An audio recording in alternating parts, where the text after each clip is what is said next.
HRN listeners. As we celebrate our 15th year, we are deepening our commitment to giving voice to the next generation of food systems storytellers, and we need your help. Our internship and fellowship programs help activate new possibilities for underrepresented and underestimated young people through experiential journalism, audio engineering, and production training. Through these unique programs, HRN helps food equity stewards build essential workforce readiness skills that expand their potential and foster economic mobility. Please consider supporting these critical programs. And with a minimum donation, you can be entered to win a dinner for two at an amazing restaurant in one of 8 cities and tickets to a concert at a great venue in one of those cities. We have incredible partners across the country who have donated, as they also share our passion for helping to educate the next generation of food systems storytellers. Check out heritageradionetwork.org/15 to donate and enter to win today. That's heritageradionetwork.org/15 to donate and enter to win today. And make sure you donate before March 31st. Thank you.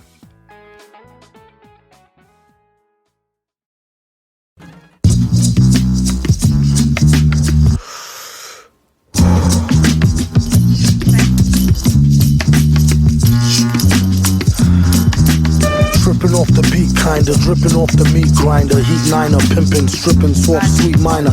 China was a neat sign of trouble with the script digits, double dip, bubble lips. Hello, happy Wednesday. You are listening to The Farm Report. I'm Jack Inslee. Heather Hyman. And we are hanging out here on a beautiful, beautiful, beautiful Wednesday afternoon at Roberta's Restaurant on the Heritage Radio Network. And today we're brought to you by Whole Foods Market. Whole Foods Market reminds you that every bite has a story, so whether it's a tomato, a muffin, or a T-bone steak, your conscious food choices can change the planet. Because at Whole Foods Market, every single purchase you make helps us support things like animal welfare, organic agriculture, equitable trade, and energy offsets. Let's think before we eat, and let's retake our plates. Delicious tweets. You can see instant sale alerts, enter contests, find answers, and get cooking. Follow Whole Foods Market on Twitter at Whole Foods NYC. So, today we're going to be talking about some recent changes that have affected the very small slaughterhouses that we love and support here on Heritage Radio Network. And to talk with us about this, we have one of our biggest supporters and friends, Mario Fantasma of Paradise Locker Meats in Trumbull, Missouri. Mario, you with us? Yes, I am. How's it going? Fine. How are you doing?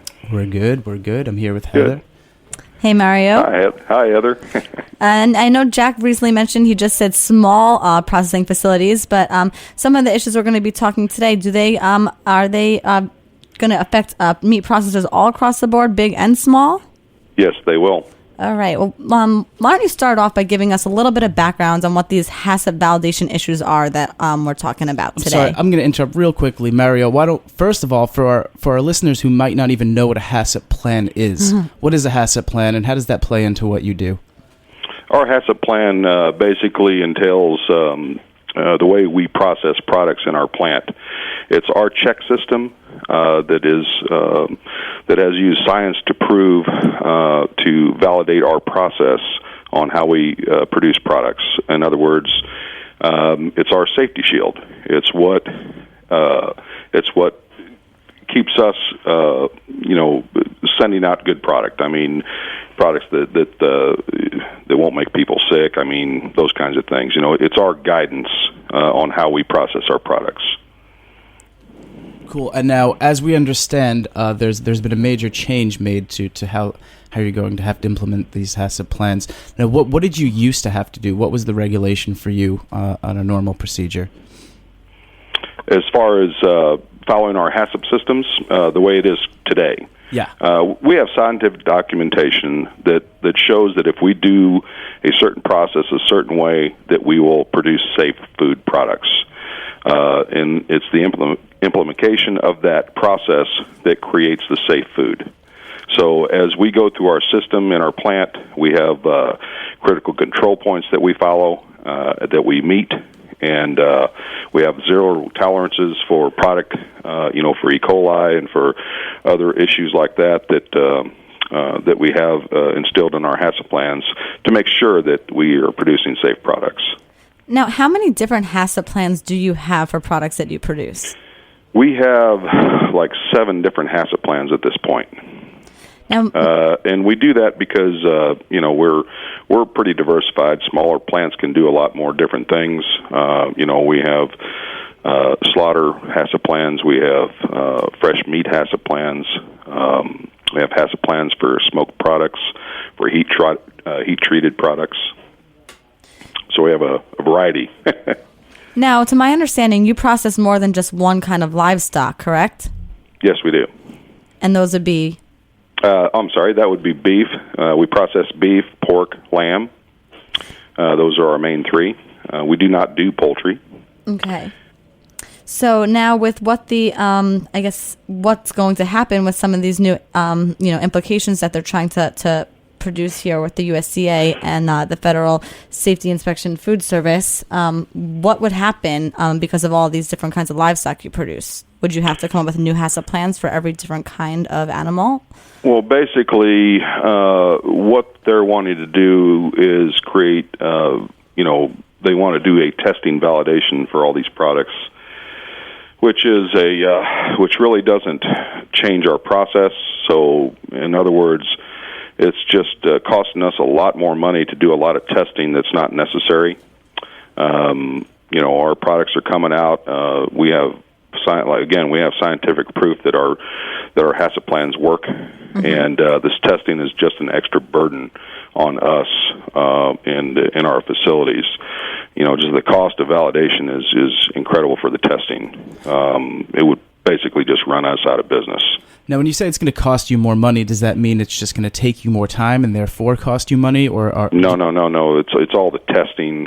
We have some worksheets that we're working up right now. We don't have an exact number on us, but I can give you a couple of numbers that a couple of the other smaller Missouri plants have came up with their HACCP plans. And again, they're running 6 to 8 HACCP plans each.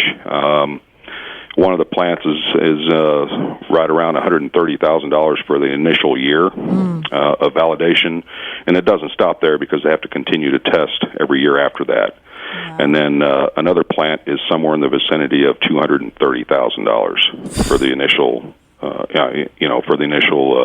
validation testing. That what they would have to do if they continue doing all their work, because you have to test for each HACCP plan. You also have to test for the critical control points before and after to make sure that you're validating that your process is working. Are those numbers you just gave us, that's what you're paying now, or is that what you... No, we don't pay that right now. Okay. This is in addition to what we're doing already. Which is funny because I'm looking at an article here from Zanesville Times Recorder projecting that it might cost $12,000 per product line more. But the number you gave seems to be a little bit... Well, when you have 25 or 45 different products, go from there. I mean, and $12,000 per product line. Yeah, and product variety is unique to smaller facilities. Sure it is. I mean, we could have, a person could have, 8-10 different snack sticks that he creates. Yeah, and how many different sausages? Recipes, and the different sausages, and not to mention, the on the slaughter. So really, on the slaughter part of it, you're going to have to validate and do the testing on all that. But when you get into all the different products that you create, that's where the real big money comes in. And those are the things this is what keeps our business alive. Right. So a much bigger facility that might be only producing a few varieties, I'm guessing they wouldn't even have to pay as much as you guys, even though they might make a whole lot more. Well, that may not be necessarily true because of the repetition of their validation and because of the amount of animals they may do. So, again, across the board, it doesn't matter if you're big or small. The whole food industry is going to take a hit on this, not to mention the consumers. It's incredible. Are you able to share with us how much you pay for these validations now? We don't pay for validations right now. We have spent a lot of time on our HACCP plans developing them, doing research on all the documents that we need to back up our HACCP plans. So, the cost of doing business is expensive as it is.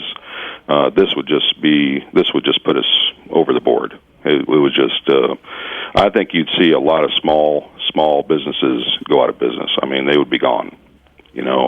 And the bad part about it is it's a trickle effect, too, how it affects everyone else that relies on our small businesses. In the state of Missouri, we have, in MAP, we have over 100 different processors that work in this state.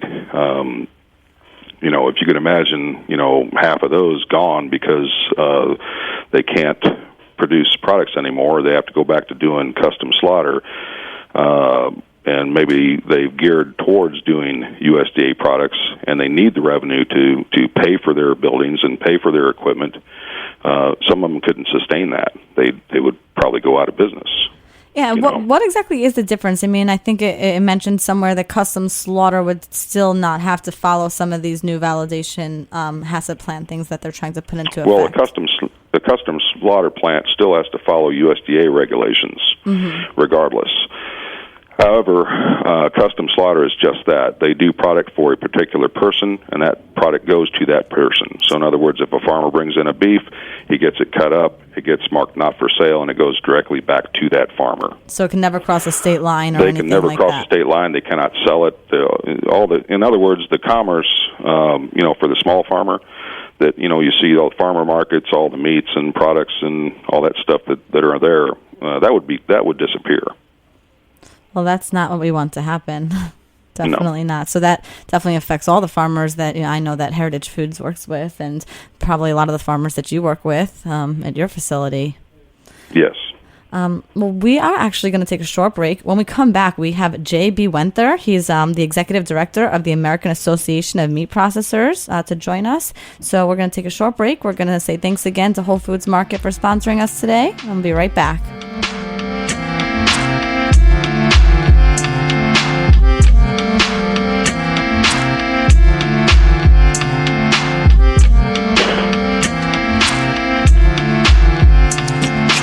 Living off borrowed time, the clock tick faster. That'll be the hour they knock the slick blaster. Dick Dastardly and Muttley with sick laughter. A gunfight and they come to cut the mix master. ICE Cole, nice to be old. Y2G Steve twice to threefold. He sold scrolls, lo and behold. Know who's the illest ever, like the greatest story told. Keep your glory gold and glitter. For half of his niggas will take him out the picture. The other half is rich and it don't mean shit to villain. A mixture between both with a twist of liquor. Chase it with more beer, taste it like truth for dear. When he at the mic, it's like the place get like, oh yeah. It's like they know what's about to happen. Just keep your eye out like I capping. Is he still a fly guy clapping if nobody ain't hear it? And can they testify from in the spirit? And living the true gods, giving y'all nothing but the lick like two broads. Got more lyrics than the church got ooh lords. And he hold the mic in your attention like two swords. Or either one with two blades on it. Hey you, don't touch the mic like it's AIDS on it. Yeah, it's like the end to the means. Fuck type of message that sends to the fiends. That's why he bring his own needles and get more cheese than Doritos, Cheetos or Fritos. Slip like Freudian, your first and last step to playing yourself like accordion.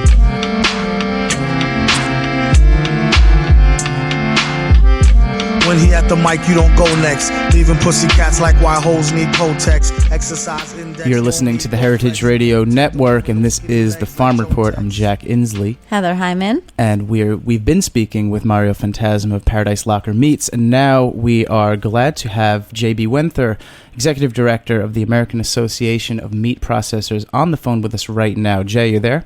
Yes, I am. Great to have you. Thanks for coming on. Thank you.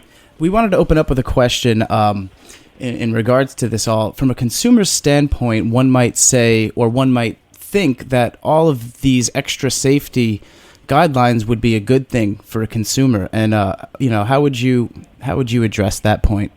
We often hear that from consumer groups, that when microbial and more microbial testing is brought into the equation and brought into the conversation, many consumers think that is a good thing, which, food safety is top priority for our meat processors around the country. It's what they feed their family, it's what they sell to their customers, it's the same product.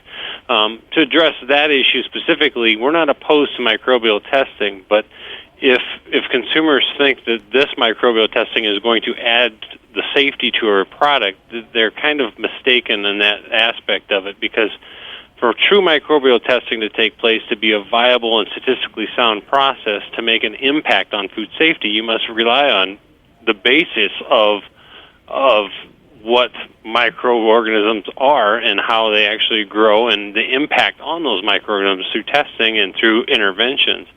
And from what we've seen right now with these guidelines, we could do all this testing, and we're really unsure at this point what actual impact that would have on food safety, because of the fact that you kind of have to have pathogens on your product before you can sample and then determine after sampling and after all your interventions and then test for that same pathogen. And if it ends up being zero, then yes, you can prove a food safety impact on it.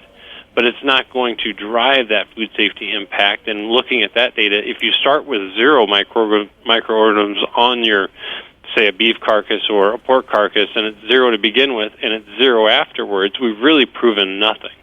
And so that's where the microbial testing is kind of unsound, non-scientific, non-statistically based, where we might not prove anything after all this money and efforts put into this aspect. So does it seem like more of a preventative measure than anything else? This is more of an effort because it's never been imposed the way it's been interpreted now. 14 years ago when HACCP went into place and our food safety system so much changed for our meat industry, at the time they said you'd just have the scientific supporting documentation, monitor what you're doing, make sure you're following what that scientific paper said, and you'll be fine, and you'll produce a safe product. That's what we followed for the last 12 years of HACCP. And right now I don't see this is a complete change of interpretation, saying we didn't do it 14 years ago when we implemented HACCP, and for the small plants it's been about 10 to 11 years ago.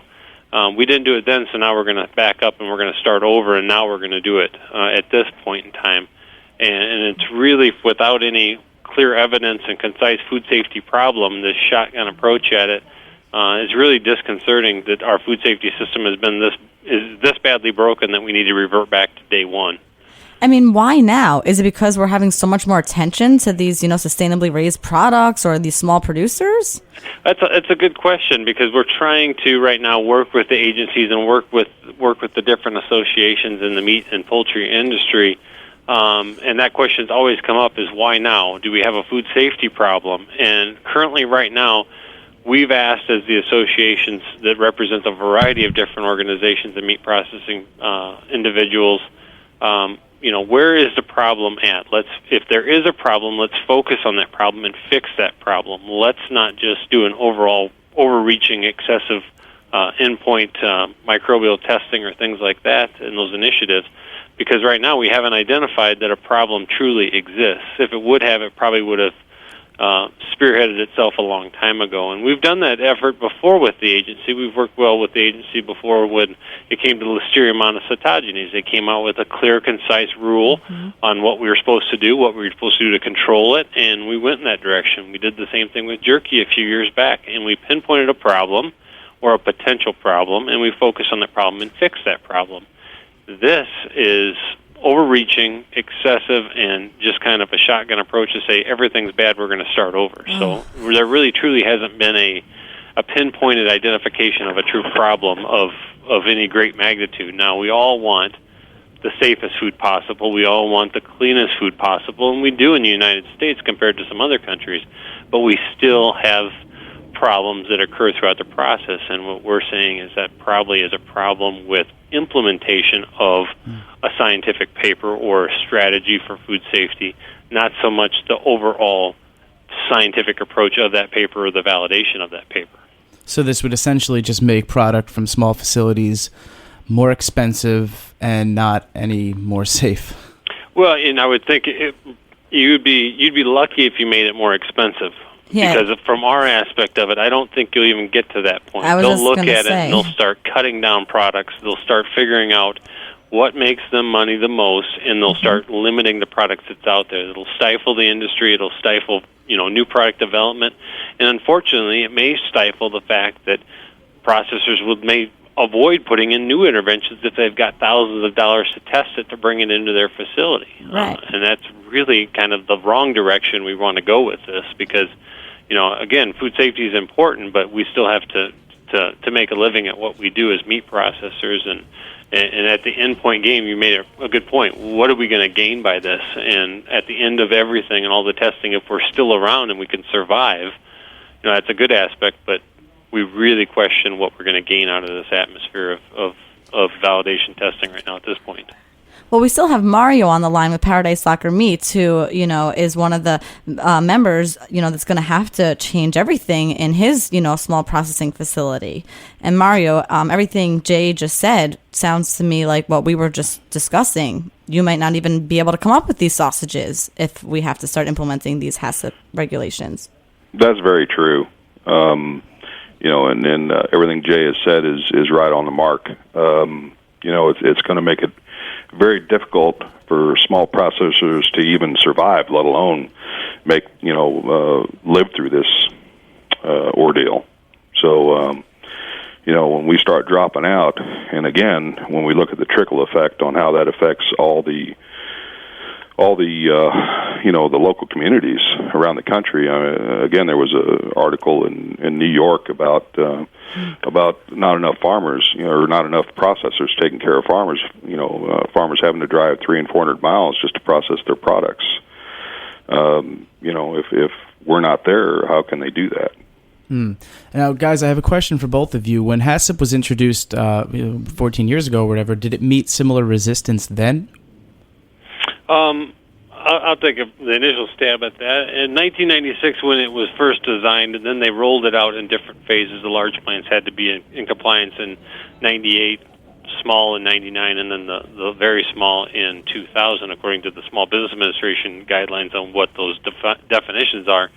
Yes, it did meet with resistance because, a lot of the smaller, very small independent processors out there said, I'm producing product. I've been producing for 50 years. I haven't had one person sick in my community. I don't have customer complaints. I'm doing everything fine. At that time, overall the industry recognized that, we really need better monitoring procedures of what's going on. We did at that time shave off, anywhere from 15 to 20% of the inspected plants that are out there. Not to say they all went out of business, but they did change their business strategy where they either went retail exempt or they went custom exempt. And right now with the push toward buying local, know your food, know your farmer initiative, people can't do that with custom facilities. People can't do that with retail exempt facilities. A lot of them are wanting the whole sustainable agriculture. That's going to be impossible. So, yes, it did meet with resistance back then. At that point, this whole validation issue was written in the regulation. That was before my time, and the more I ask questions about it, the more I find out that I really question whether the economic impact of the way they're interpreting it now was truly analyzed 14 years ago, and which may be a huge significant mark for us to push on to say that you would have probably gotten rid of much more than 15 to 20% of the industry at that point. Now, are there the same regulations or HACCP in place for mobile slaughterhouses? If you are USDA or state inspected, as per se that Missouri has, yes, you have to.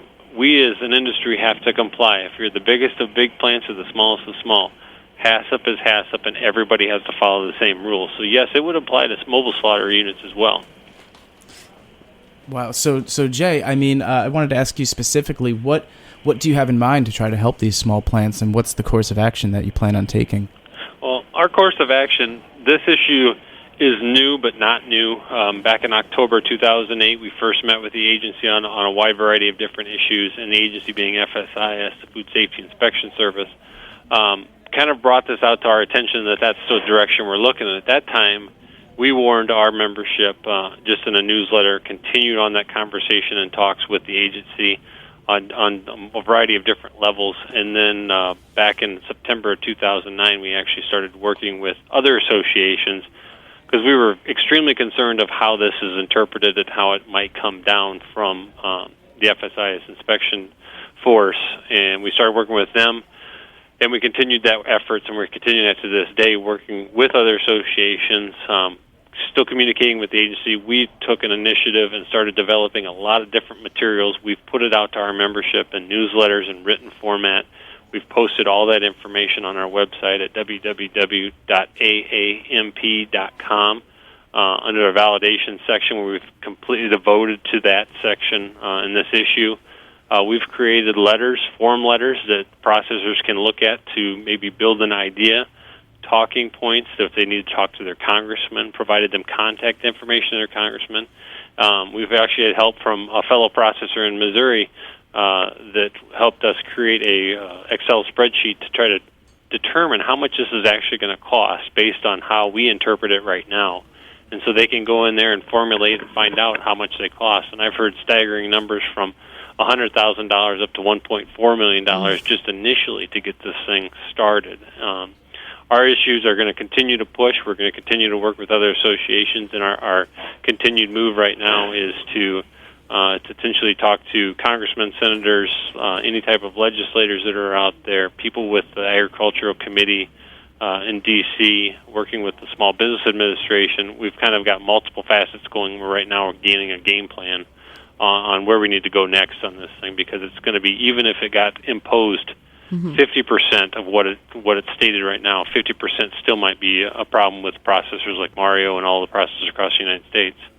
And Mario, have you found that some of these resources made available by the AAMP, have they been useful to you? Oh, yes, absolutely. We're in the process right now of developing our letter to our congressmen and senators, also to FSIS. Those letters will be going out here in the next couple of weeks. So, yeah, all this is very important, and it's very helpful. That's why we belong to AMP.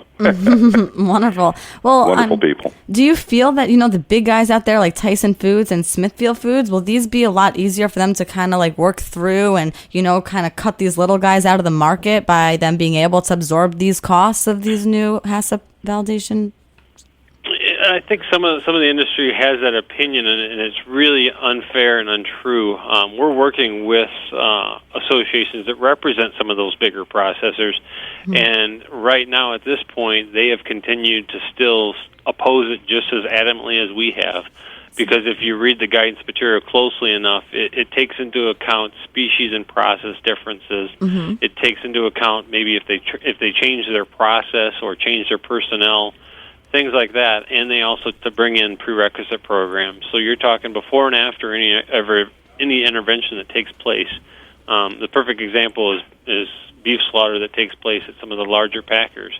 Right now they may have a dozen different interventions to try to control that pathogen, and the way this is written, they would have to test before and after most interventions, and they would also have to do it on some statistical basis. And you're talking about a line chain speed that might be running up to the 350 cattle per hour. That's a lot when you start going statistical soundness on that. So they would incur a lot of costs as well to try to put this process together and to validate their process. So it's not a large plant versus small plant issue. It's a meat industry issue, and we're all taking it head on and taking it very serious and taking a very active approach at opposing it. Now, has any government assistance been proposed, or subsidies or anything like that? Currently, no, but this is still in the draft format. Essentially, the agency came out and provided us. We were trying to hold conversations with the agency to try to figure out what exactly was said, and it becomes a very difficult process of holding a conversation when half the audience doesn't know what we're talking about. And so we didn't exactly know what the guidelines were going to look like. That's why we saw right now, and that's why it's been published, these draft guidelines. So what's going to happen is, since Mr. Almanza extended the comment period to June 19th on this process, they're going to get those in after June 19th to take a look at them, which is going to be anywhere from, we don't have a true deadline or date after that, but then they're going to submit another draft out of that with a Federal Register notice on that. That's what their game plan is. And I guess our whole position, being all the associations, is we want to make it the most logical, the most applicable, and make a mark where we can. We need, if there is a food safety problem and it's identified, we want to know about it as an industry because we want to solve that problem and we want to produce the safest food possible. But without any true direct guidance on where the problem exists, it's very difficult for us to move forward to correct any type of potential problem that the agency thinks one exists. And on a consumer level, is there anything we can do to help? Well, on a consumer level, that people should know that somebody has to pay for this overall, and the cost of whatever gets absorbed and whatever gets imposed on the meat industry is going to have to trickle down to the consumer, and that means increased food costs, and even worse, it may be decreased variability or variety of products that are available to you. And I think consumers, we've wrote up some very, very simple, talking points with this. We've wrote it up in different newsletters that's available to the public on the website, so they don't have to read complex things they may not understand in regards to agency policy and things like that, in which they can read it, and they can also comment to their congressmen and senators. And I think, they ought to, because of the sustainable movement, those products that they're not finding at farmers markets may not be available because, if processors like Mario say, I'm going to have to focus on what I'm good at and what I make money at the most, I'm going to cut out the other stuff. The end product and the end consumer is the one that gets hurt because they're not going to have that availability. That's a very good point. To them. So, yes, they can still comment, too, as well. Great. So we'll be sure to check out that website again is? www.aamp.com. The name of the program is the Farm Report, but we are here to raise awareness for these processing facilities, slaughterhouses, and it may go overlooked sometimes, but we urge all our listeners to really look into this stuff, write your representatives, and hopefully we can see something be resolved. And we really thank you guys for coming on with us. This was great, and we hope to hear back from you soon and maybe get some updates and see how things move along. And some good news, hopefully. Yep. Thank you for the opportunity. All right. Thank Thanks, you very Mario. much. Thanks, Jay. Thank you. We'll be back next Wednesday live at 5. All right. We'll see you guys next week. Thanks to Nat Wiener, the engineer, and hope you enjoy all the Mad Lib. Somewhat of a travesty having me. Then he told the people, you can call me your majesty. Keep your battery charged. You know it won't stick, yo. And it's not his fault you kick slow. Should've let your trick hold your sick glow. Plus nobody couldn't do nothing once he let the brick go. And I know that's a bunch of snow. The beat is so butter. Peep the slow cutter as he utter the calm flow. Don't talk about my mom, yo.